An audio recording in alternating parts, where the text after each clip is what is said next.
Assalamualaikum warahmatullahi wabarakatuh.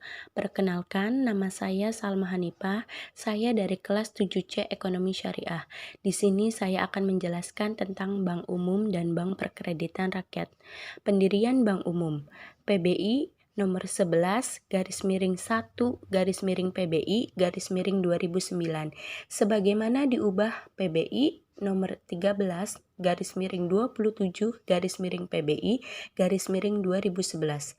Pendirian Bank Umum. Bentuk hukum. Perusahaan terbatas, PT, perusahaan daerah, PD, atau koperasi. Modal disetor minimal 3T. Dilarang berasal dari pinjaman atau pembiayaan dari bank atau pihak lain di Indonesia. Dan dilarang berasal dari dan untuk tujuan pencucian uang. Pemegang saham. WNI dan atau BHI atau WNI dan atau BHI dengan WNA dan atau BHA dengan kepemilikan WNA atau BHA maksimal 99% dari modal disetor bank. Hanya dapat didirikan dan melakukan kegiatan usaha dengan izin otoritas jasa keuangan. Tahap 1. Persetujuan prinsip. Persetujuan untuk melakukan persiapan pendirian bank. Tahap 2. Izin usaha. Izin untuk melakukan kegiatan usaha setelah persiapan pendirian bank. Fungsi bank. Jenis bank berdasarkan fungsinya. Yang pertama, bank umum dan yang kedua, bank perkreditan rakyat atau BPR. Jenis bank berdasarkan prinsip kegiatan usahanya. Yang pertama, bank konvensional dan yang kedua, bank syariah. Keduanya dapat berbentuk bank umum dan BPR. Menghimpun dana dari masyarakat itu dapat berupa tabungan, giro, dan deposito. Menyalurkan dana kepada masyarakat berupa kredit.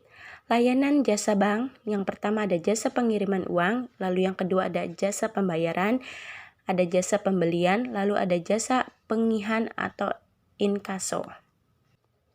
Bank umum konvensional dan syariah.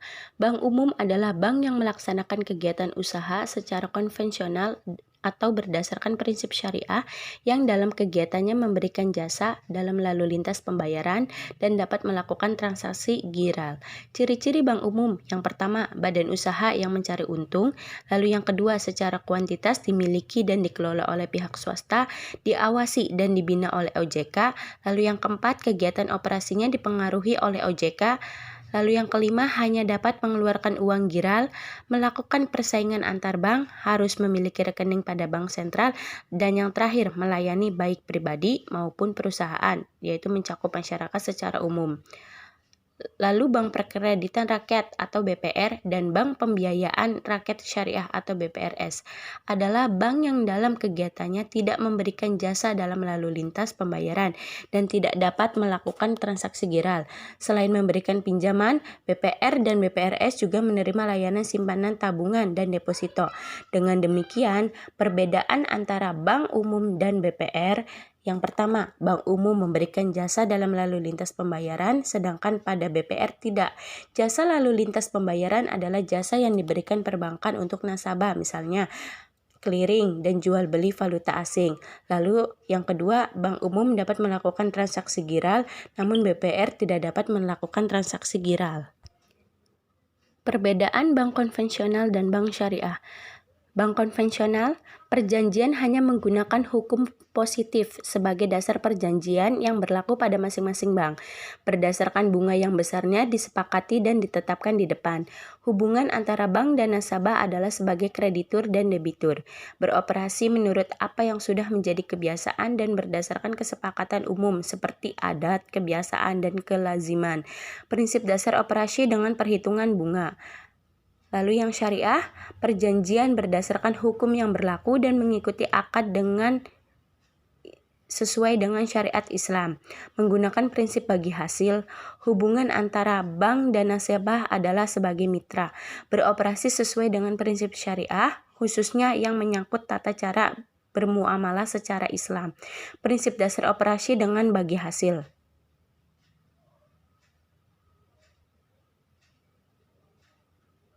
Mekanisme penggunaan produk dan jasa bank. Nasabah cukup datang ke bank, lalu petugas bank, customer service, akan memberikan penjelasan produk secara transparan atau jelas kepada nasabah. Selain customer service, untuk menjaga keamanan dan keamanan bertransaksi, kantor bank juga dilengkapi petugas keamanan, security. Berdasarkan pola kerjanya, dapat dibedakan antara bank yang bekerja berdasarkan sistem bunga atau melaksanakan kegiatannya secara konvensional dan bank yang bekerja berdasarkan prinsip syariah. Produk perbankan.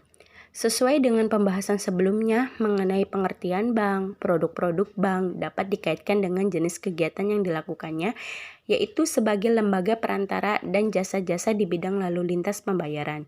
Jenis-jenis produk pada masing-masing bank berbeda satu dengan yang lainnya, tergantung kepada jenis bank serta kemampuan teknologi bank yang bersangkutan.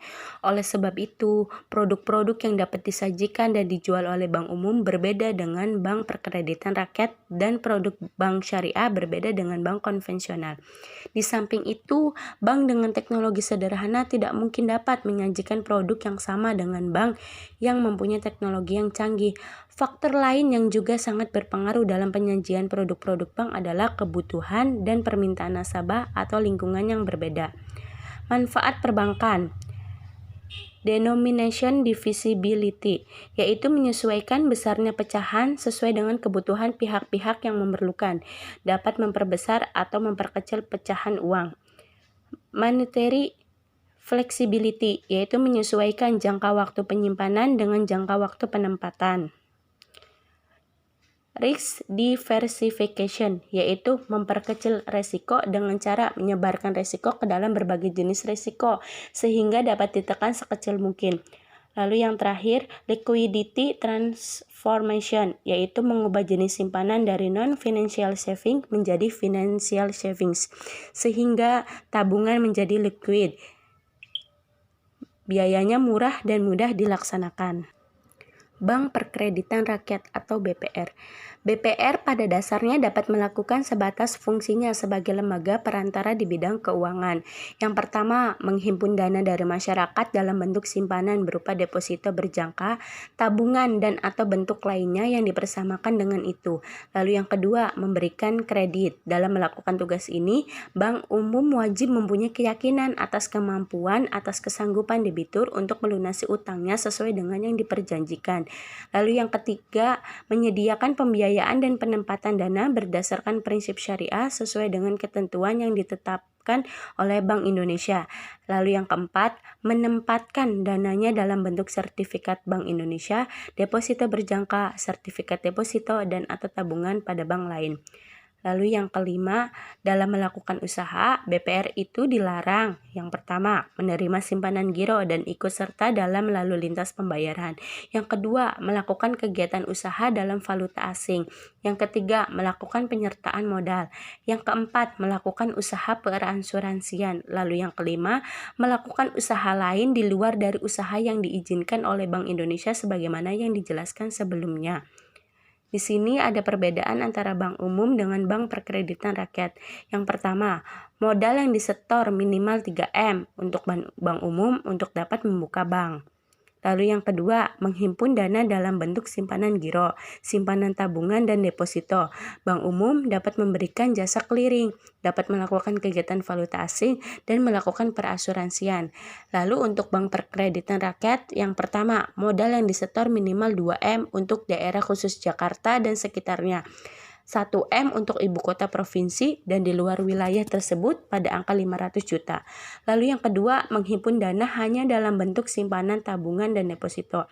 BPR dilarang untuk melakukan kegiatan clearing, dilarang melakukan kegiatan valuta asing, dan yang terakhir dilarang melakukan perasuransian.